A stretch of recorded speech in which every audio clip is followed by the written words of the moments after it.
C'est avec une profonde gratitude et une espérance renouvelée que nous nous réunissons aujourd'hui pour cette cérémonie de remise de matériel de protection à la police nationale d'Haïti et aux forces armées d'Haïti.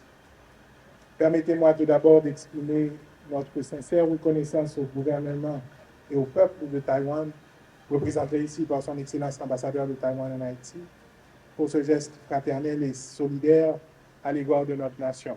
Cette donation ne constitue pas seulement un apport matériel, elle est le reflet d'une amitié sincère et durable entre Haïti et Taïwan, deux nations qui partagent une histoire de lutte pour la liberté, la dignité et la démocratie. À travers ce geste, Taïwan réaffirme son engagement à nos côtés dans notre quête commune de sécurité et de développement. Comme l'a dit Charles de Gaulle, il n'y a de réussite véritable que celle de l'effort solidaire. Et aujourd'hui, cet effort se manifeste ici de manière éclatante.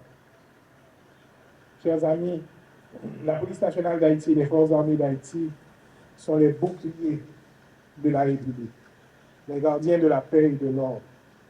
Pour qu'elles puissent remplir cette mission sacrée avec efficacité et honneur, il est impératif qu'elles disposent des ressources nécessaires, d'équipements modernes et d'une formation continue. Le matériel offert par le gouvernement de Taïwan vient renforcer cette capacité opérationnelle, augmentant ainsi la sécurité et la protection de nos citoyens. Nous vivons des moments où la tempête gronde, où l'incertitude règne, mais de ces moments de grande adversité que nous trouvons la force de nous relever. L'essentiel est toujours se relever, toujours se mettre en marche.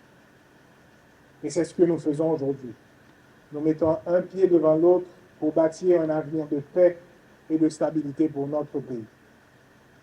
Monsieur l'ambassadeur, en ce jour, nous prenons un engagement commun, une vision partagée d'un avenir plus sûr, plus stable et plus prospère pour Haïti. Taïwan s'est toujours montré un allié loyal et généreux, et cette collaboration renouvelée est le témoignage vivant de notre partenariat robuste et résilient. À travers la presse aujourd'hui, j'aimerais m'adresser aussi à la police nationale et aux forces armées d'Haïti.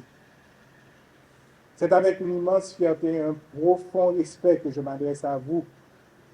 Votre engagement, votre discipline et votre esprit de sacrifice en ces temps troublés ne cessent d'inspirer la nation entière. L'histoire de notre pays est marquée par la gloire de 1804, que nous avons toujours, et démontre que nous avons toujours su surmonter les épreuves les plus redoutables. Aujourd'hui, plus que jamais, il est essentiel de rappeler cette vérité. Haïti a toujours refusé de se soumettre. Et c'est avec cette même détermination que nous nous battons pour notre avenir. Vaillants policiers, vaillants soldats, vous qui êtes les gardiens de notre sécurité et de notre souveraineté, vous portez sur vos épaules le lourd fardeau de la défense de notre patrie. Le peuple haïtien sait que vous vous sacrifiez et il vous est infiniment reconnaissant.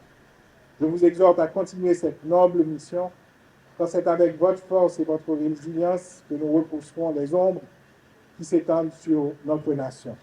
Chers amis, en recevant ces matériels, nous nous engageons à les utiliser de manière judicieuse pour le bien de tous. La sécurité est la base sur laquelle repose le développement de notre pays. Ensemble, avec le soutien de nos partenaires internationaux et la volonté inébranlable de chaque Haïtien, nous construisons une Haïti plus forte, plus sûre et plus unie. Marchons vers un avenir meilleur, fort de notre foi en notre destin et de notre solidarité indéfectible. De Gaulle l'a si bien dit, il n'y a pas de réussite facile ni d'échec définitif. Aujourd'hui, nous choisissons la voie de la réussite, la voie de la liberté, la voie de l'espoir pour Haïti. Je vous remercie.